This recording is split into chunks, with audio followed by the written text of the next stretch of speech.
going to start off. If you could tell me your name, your position, and how long you've been in Senate. Okay, my name's Hannah Burke. I'm the Vice President of Student Senate, and I've been in Senate since I started as an intern September of my sophomore year, so 2016. Can you tell me a little bit about what it was like applying for the internship and getting the position? Like, tell me a little bit more about the intern process for you. Yeah, so I got involved in Senate actually because of Parker. Parker and I have been friends for a long time, and he's one of my best friends here. So when he applied for the historian position, springtime of the year prior, our freshman year, he told me about it, and he was like, I think you'd really like this, you should do this.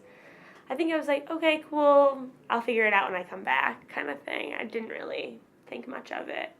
And then when we got back to school for our sophomore year, he was like, there's an internship program. It's like a great way to like get into Senate, especially if you don't know like what's going on. So I was like, okay, I applied. I had an interview with Nicole Schneider, who is actually my predecessor, which is funny. So she was the director of internship that year, and one other woman. But so I started out as that. They assigned me a commission, which was the Women's Affairs Commission I was an intern with. And then I was an intern up until about January. And my first meeting actually was one of the biggest, craziest meetings of Senate since I've been here, which was when they voted on the gun on concealed carry. So the meeting beforehand, I had gone because it was regarding the concealed carry, but it wasn't the vote. And I was talking to I think Parker, but maybe someone else, and I was just saying, it's like, yeah, actually 2 people in my commission, like they actually just resigned, so I feel like I could become a senator. And Courtney walked by, who was the VP 2 years ago. I just like walked by. She's like, "Oh, you want to be a senator?" I was like, I can make you a senator." And I was like, "Yeah." She's like, "Yeah, just go apply tonight. I'll approve it tomorrow, and you'll become a senator next Wednesday." I was like, okay, so that's all I heard from her. I applied. I didn't know. I showed up to the next meeting. I had told a couple of my friends, like, yeah, I think I'm becoming a senator tonight, but I have no idea. Like, no one confirmed this with me. I was just like, okay, this is happening.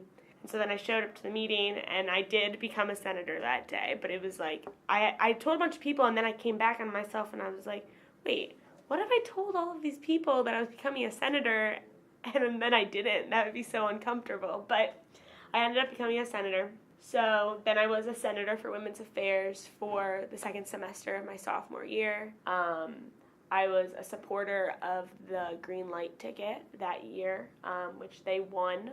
And then I applied to become the Women's Affairs Commissioner, and I got that position. So tell me a little bit about your time in the Women's Affairs Commission, because that seems to be your springboard into the organization. So I'd love to hear how it's kind of changed since you went from intern to senator to commissioner. So if you could just elaborate a little bit. Yeah.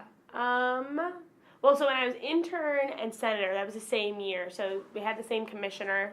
And I'd say the biggest thing we did that year was program for Take Back the Night. That's what we spent a lot of time doing.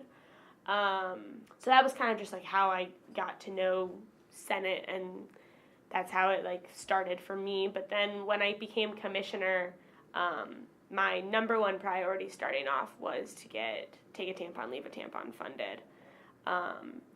And so I like started right off the board. Like that was what Women's Affairs was going to be working on first semester of my, like when I was commissioner. So working on that was like extremely exhilarating, and it's still something that I think about as something that made me realize that I really enjoy like being in a position of power. Like you can really make a difference, and you can make a change that hopefully will be at Ohio University for years to come. That I think like when people realize that they can like make a change in the world, that's like such a powerful change and like turning point for them, that they can realize that like you can make a difference. So having that for me was really important, and I think that's probably the reason why I'm in my role now, was because of Take a Tampon, Leave a Tampon. I don't think if I had the opportunity to, if I didn't have that opportunity to make such a difference and make a change, that I don't think I'd be in this place today.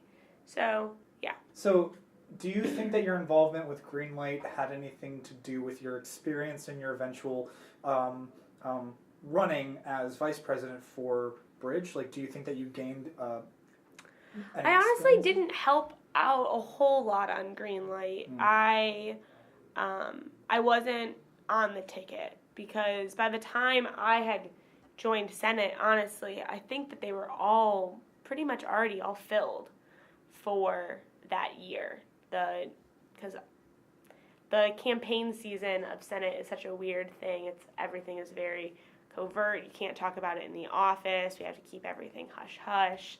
So if you don't know what's going on, you could easily be like overlooked and not like seen. So I contacted Landon, I think, because I think Parker was running, and he had told me like, yeah, you should just email Landon and like ask him like if you could be in it, and he was saying that I could be a supporter, which was honestly better than being an elected official because I was able to apply to be a commissioner. But definitely knowing those connections and like helping out when I did on election day, like I did campaign for them in little bits, and I think that definitely helped me get the commissioner position, and then going on to knowing what exactly to do when it came to actually running last year was helpful to have like some sort of background of what Greenlight did. So can you tell me a little bit of the process for Bridge? You know, how you got involved with Maddie and Lydia. Mm-hmm. So Maddie and I worked on Take a Tampon, Leave a Tampon together because although I was kind of like the lead person-ish, we did it together in Senate. Maddie was the person who started the Period Project. That was her idea. So all of the institutional work had already been done in terms of how does Take a Tampon, Leave a Tampon work, because she had already been doing that for the past 2 years. So I was involved in the Period Project for a little bit, again, through Parker. Seems like everything, he's helped me a lot. But, so I knew Maddie, and we were kind of friends, and then last year working on Take a Tampon, Leave a Tampon, we became a lot closer and realized we have a really good working relationship and really, like, highlight each other's differences and strengths and things like that. And then Lydia was a fellow commissioner, again, a friend of Maddie's, and so we had all started kind of working together. And then we all three did elect her, and that was a really good experience of someone telling you, like, you should run for office one day. And there's, like, a statistic that says that it takes women 7 times for someone to tell you that you should run before, on average, before you'd want to run. In terms of, like, men, that's a lot less, basically. So, and we got, like, a lot of good information from that, but the three of us had also started to be approached by other people who were thinking about running for this office, and we had all kind of talked because we were friends. We didn't really want to be a commissioner for those people. We were just like, this is not, I don't really want to be in Senate if I'm going to be in Senate under these people. I don't think that they're in it for the right reasons. I don't know what would be their priorities. So then we just took it into our own hands and decided, okay, well, if we don't want to be in their Senate, we should make our own. And we think that there will be a lot of people who will agree with us. So we decided to run at Union Street Diner.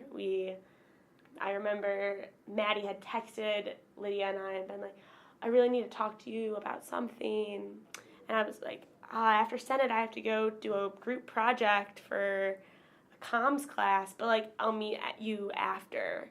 She's like, okay, it's really important, blah, blah, blah. It was for a project that I had, like, the next day. I was like, okay, well, school is also really important.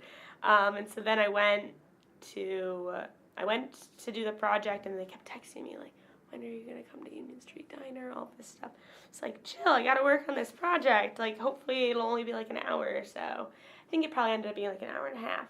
But then I was like, it's, like, 11:30. Like, I want to go home. I was like, fine, I'll go to Union Street Diner. So I go there. I remember, like, sitting down, and we had some fries. It was probably right around this time last year. I wish I knew the exact date, but I don't. It was sometime, I can't remember if it was before or after Thanksgiving break, but right around there. I think it was right after. But, so then she was like, I think we should run. And I had said, the only position I would want to be in this room is the vice president. I do not want to be president, and I do not want to be treasurer. The other, Maddie and Lydia, I think were both like, Maddie said, I will not be treasurer, I will only do president or vice president, and I think Lydia said, I will do all three. So from that, there was really only one solution that worked with all of those. So that's how we kind of ended up in our roles. Share with whoever is listening to this the significance of a 3-woman ticket and the significance that currently everyone that sits at the head honcho table is now a woman. And I would love to hear how or if it's affected you, because I know that it wasn't a talking point for the election. Mm-hmm. But I think it would be important for you to share the significance of that, especially in the current climate. Yeah. Definitely when we decided to do this, we were like, this is really cool that we might be the first ticket of executives that are all women. Like, no doubt the three of us think that's really cool, but we don't want to make it the reason why we run, why we achieve someone's vote. Shouldn't be because we're all women. So we definitely did like not talk about it. We let the media talk about it if they wanted to, but we didn't like bring that on ourselves. But I do think it's really awesome that when all of the people in Senate look at the leadership, that they see all women, because it's never happened before. And when it's all three men, as it has been for a long time, as it has been, not in the past couple of years, it's been, the gender disparity has been pretty equal, but previous to that, it had been all men a lot of the times. So to be able to look, and especially for women who don't feel like they can run for office, even if it is just student government, for them to see themselves at least a little bit in the three of us in some way or another, I think is really important. I think like being in the room where it happens and being able to show that like women can hold these roles just as much as anyone else is really important and really cool. So I mean, I think that diversity in and of itself is really important, not just gender, but I think elevating people of color and other things like that is really important. So, can you also tell me, whether or not it's related to the fact that you're an all-woman team, can you just share me any types of challenges you faced along the way since you first got into Senate to now, or like anything that you've overcome? You know, share that. Yeah, I mean, thinking of like sexist things that have been said, I would like, the only thing that has been like not great was when we did evaluations about halfway through the year. And just some of the comments that were made about the three of us you should cut your hair, you are too aggressive, you are this and that and the other. So there was just a couple comments that were like, this would not have been said to Landon. This would not have been said to Zach Woods. Like, it's just a little bit ridiculous. But other than that, I would say it's been very positive, and I think that a lot of people really respect us. I think that there's been a couple times where it feels like maybe someone chooses to go talk to someone else who's not in leadership, but is a man, and they feel more, I don't know why, but they decide to talk to them instead of us. That's happened a couple times. But other than that, it hasn't been, I haven't seen too many challenges. It's good. Mm-hmm. So can you please share major accomplishments, specifically this semester, since you've already touched upon previous years, any types of accomplishments, programs, events that you are just really happy to be a part of? Yeah. Well, I would say that our emphasis on the safety of students here at Ohio University has been a key part of this administration and will continue to. Students deserve to be safe, and how are they supposed to learn if they don't feel safe? Like, you have to be safe in order to continue your education. So really advocating for students because we had heard from a lot of people that they weren't feeling safe in a lot of different ways. Specifically in regards to sexual assaults, we have really tried to take a stand, to do as much as we can. This is still in the process, but once this is accomplished, bringing the safety app to light and having Ohio University have an app on cell phones to be able to be utilized by students, I would say will definitely be a founding impact that Student Senate brings to the Ohio University body. So that will definitely be something.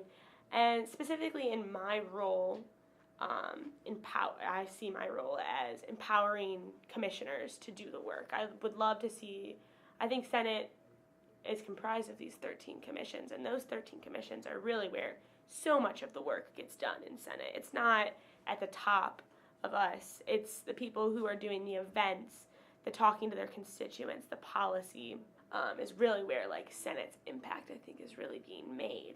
So I would say that just in my everyday working with commissioners and helping them just with their challenges, helping them think of ideas, helping them get the right support that they need to accomplish all of the things. I'm really proud of all the work that with voter engagement that Student Senate did this year, registering a lot of voters, encouraging people to go early vote.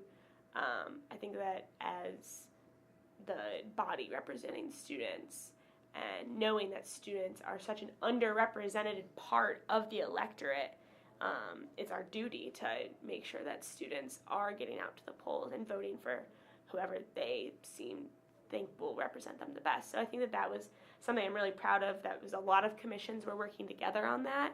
So I think that was a really positive thing we did. I think our general relationship with the city has improved a lot this year. Our governmental affairs commissioner, John Schlosser, and our off-campus commissioner, Parker Smith, they go to most of the city council meetings.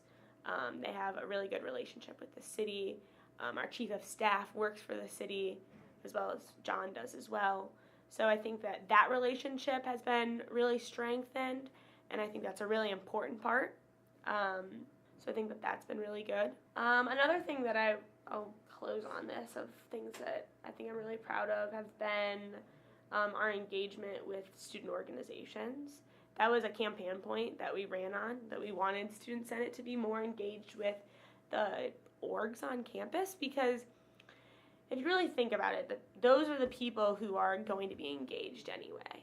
If you're not involved in anything on campus, then you're not going to be as engaged in what's going on at Student Senate. So really tapping into those people who are in student organizations. So having our town hall with all of the presidents and executives of all of the different really big organizations on campus, I think was really powerful. And I'm really excited to have another one next semester where we can keep talking about issues about funding, about how to keep engagement up in each of our own commissions, talking about safety again, just a lot of different things like that I thought was really important. Awesome. Yeah. So my final question is going to be, are there any agendas or projects or events you're really looking forward to pursue next semester? You can take your time to think about it. Yeah. Well, I guess talking about the safety app, I'm really excited to hopefully have that be implemented and we can start working on our public relations strategy, which we have already basically outlined, but really like putting that to work. So I'm really excited for the safety app to be implemented and for us to put to work our public relations plan to make that happen. I'm really excited to help all the commissioners with a lot of their events. So many events are in the springtime. Just to name a few, the Environmental Justice Summit, a new one that is going to be called Accessible Ohio that the Minority Affairs Commission is putting on. I'm really excited for that to be the first time we have that. I think that's going to be amazing. Pride Week, Black History Month, Take Back the Night. There's a lot of things going on. So I'm really excited. International Women's Day. There's a lot. I'm really excited to help the commissioners make that happen.